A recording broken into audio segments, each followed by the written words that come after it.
Welcome to the Chronic Pleasure Podcast, where we talk about all things pleasurable. My name is Karen Lorre, and I'm so happy you're here. So, I wanted to share a little story about how I came to an awareness. When I was in I think 7th grade, I went to this retreat, and everybody there seemed to know everybody. It was, like, up in the mountains, and all the other kids knew everybody else, and I was new, and I didn't know anyone, so I was trying to hide because I was very shy, which is kind of funny to believe now, but I was very shy, and I went upstairs into the place where the little house was, and I opened a room that appeared to be empty. There seemed to be no one anywhere up there, so I opened this room, and inside was another girl, and she was just a couple years older than me, but I realized she was deaf. And I was intrigued immediately, and we immediately became friends. And she was writing notes to me, and she said, "Do you want to learn how to do sign language?" And I said, "I do." And so she taught me basically that entire weekend that we were on that retreat. I spent the whole time pretty much in her room or with her somewhere, and she was teaching me sign language. And when we got back from that retreat, I started studying more in depth with a person that she knew who was a sign language teacher who was also hearing impaired and could read lips. So he could teach and interpret and understand if you were interpreting correctly, and it was great. So he became my teacher, and he had me become an interpreter, and I interpreted when I was in college, and I loved it. I loved the whole hearing impaired community, and I loved interpreting, and I thought it was amazing. Then years later, I was somewhere where there was a person giving a speech, and I recognized that there was a person who was sitting next to me who was hearing impaired. So I signed to him and I said, "Do you want me to interpret for you?" And he said, "Yes." So I sat in front of him and I began to interpret from what the person was saying. And the person was talking a lot about belief systems. So as I was signing the American Sign Language word for belief, which is this sign. It's this sign.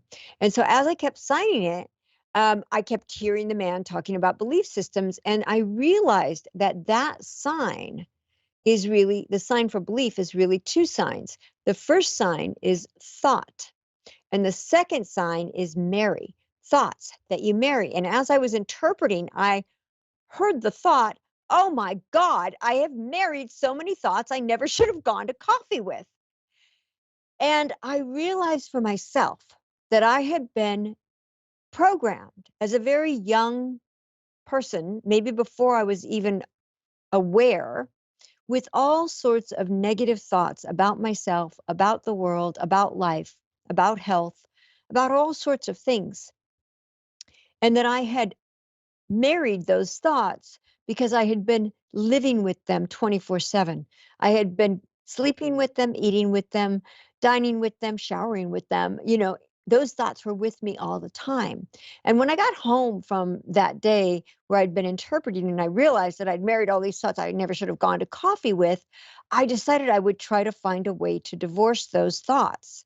So the first thing I thought is, I'm going to make a list of the thoughts that I married that I shouldn't have gone to coffee with. And that list was just inordinately long. It just went on and on and on and on. And then I thought, okay, so I made as much of the list as I could, and it seemed never ending. I seemed to have so many negative thoughts that had come from well-meaning people, parents, teachers, the news, doctors, dentists, all sorts of people that had made me feel less than what I knew I could be. And so I called a friend of mine. She was a prayer practitioner at the Agape Spiritual Center in Los Angeles. And I said, "Hey, could you come and perform a divorce ceremony for me with these thoughts?" So she came over, and I was wearing a black dress, because I'm a divorcee, right? And red lipstick. And I basically took all those thoughts and I put them in a brass kettle that I had, and we lit them on fire in a very safe place in the sink while she said these prayers about letting them go, forgiving them, and releasing them. And then she looked at me when we were done with that and she said, "Now you've got to get married to the best thought you can think of." and I couldn't think of a really good thought. I was sort of drained from having written all those negative thoughts out. And so I said to her, "What if I just, marry a spirit, the universe, God?" I didn't have a name for it. I'm not religious, but I knew it was that which created everything. And she said, "Of course." And so she had actually brought a little tiny wedding band that she had, and I ran and I changed into a white dress, and pink lipstick, and then we did this marriage ceremony, and she facilitated this ceremony between me and the divine, and I felt it. I felt empowered. I felt moved. I felt like I could feel this connection with this divine energy. I thanked her. I was so excited. I went that night with a friend of mine that I was dating to a party, and we were holding hands, and it was at a big estate, and it was a very kind of Hollywood party. But the whole time I was there, I had a new kind of comfort. I had a new kind of feeling of being connected. And I felt like my friend was holding my hand on one side, but this divine energy was holding my hand on the other. And I just felt at peace. I felt happy. I felt so blessed. And we went to this party. It was really fun, met a lot of great people. It was a really lovely party. And then I went home. And the next morning he called, and this is the guy that I had gone to the party with. And he said, "Hey, um, last night something was different." He said, "Are you seeing someone else?" And I said, "Oh, no, no, I'm not at all." And he said, "Why? I just feel like you're seeing someone else. I felt like there was someone with us, like a third person." And I started laughing and I said, "Oh my God, no, but I married God last night or yesterday, but before the party." And he said, "What? You married God?" And I said, "Yes, I did." And he started making all these terrible jokes about me. And he said, "Why didn't you tell me?" And I said, "Because you're making all these jokes."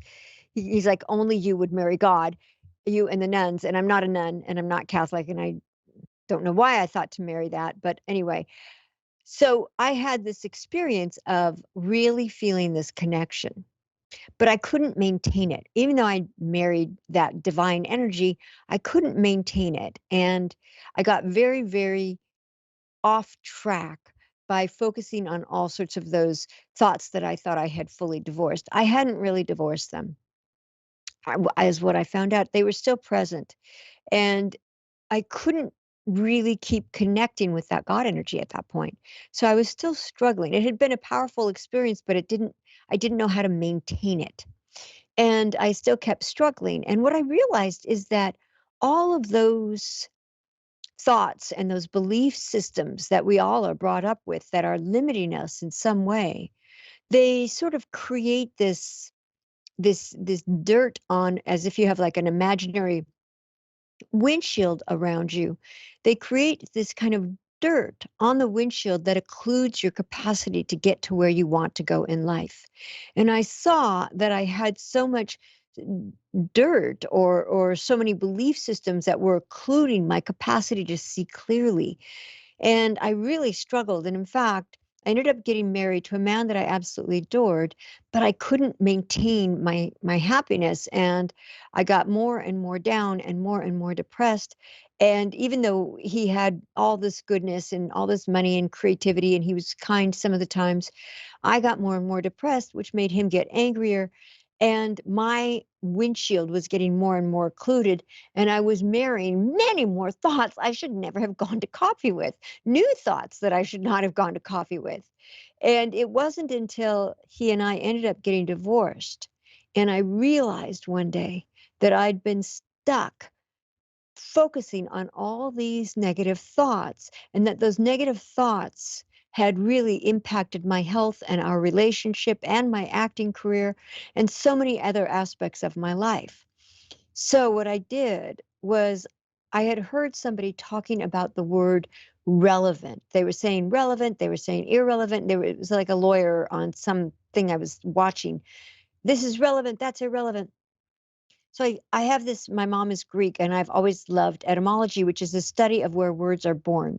So I looked up, I thought, what is the etymology of the word relevant?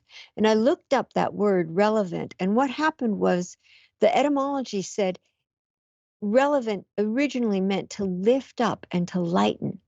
And I thought about it and I realized that all those thoughts that I never should have gone to coffee with, that I had married, were not lifting me up. They were not lightening me. And in a moment, I felt a huge, almost like a mountain of negative thoughts start to fall away as I realized that the thoughts that did not lift me up and lighten me were not the absolute thoughts that I wanted to be with. And I could see all this sort of history in my own life where those thoughts had been creating havoc in my life. And as I was letting them go, I could feel this new sort of lightness of being. But this time I had a plan.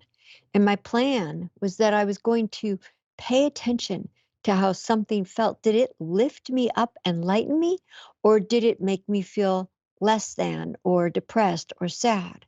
And if it lifted me up and lightened me, then I would keep thinking that thought. And if it didn't, I would divorce it. And now, after I got that understanding, my life really started to shift in lots of ways. I practiced this awareness of what was relevant, what was lifting me up and lightening me, and what wasn't.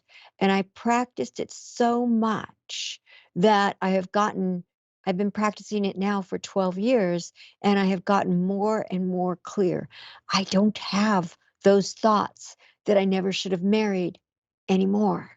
I have completely divorced them. I still love them. I'm glad they were there, but I don't need them in my life anymore. And I am free. I am in a place where I get to love everybody and everything, where nothing disturbs me, nothing bothers me.